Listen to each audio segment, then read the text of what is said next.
এমনকি পশু পাখি বিষ্ণু ইসলামকে দেখে চিনতে পারত। একবার এক আনসারি সাহাবীর খেজুর বাগানে বিষ্ণু ইসলাম ঢুকলেন। এক উট এসে কাঁদতে লাগলো বিষ্ণু ইসলামের কাছে। বিষ্ণুনবী আদর করে দিলেন।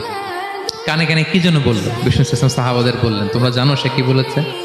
সে বলেছে যে তার মনিব তাকে দিয়ে কাজ করায় অনেক, কিন্তু খাবার দেয় না। বিষ্ণু ইসলামকে সে চিনতে পেরেছে। বিষ্ণু ইসলামের কাছে এসে অভিযোগ দিয়েছে। এবং তিনি যখন নবী হবেন ভাব 6 মাস আগ দিয়ে, নবী হওয়ার আগে দিয়ে কিছু কিছু ঘটনা ঘটতো।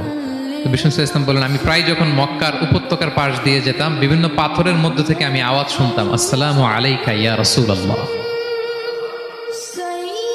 মদিনায় অবস্থানরত অবস্থায় বিষ্ণু ইসলাম বলেছেন যে এখন যদি আবার মক্কায় যেতে পারতাম, তোমাদেরকে পাথরটা দেখাতে পারতাম। আমি পাহাড়ের পাশ দিয়ে যখন যেতাম, পাথর থেকে আওয়াজ আসতো, আসসালামু আলাইকা ইয়া রাসূলুল্লাহ। তার মানে পাথর নবীকে চিনতো কি চিনতো না? বলেন।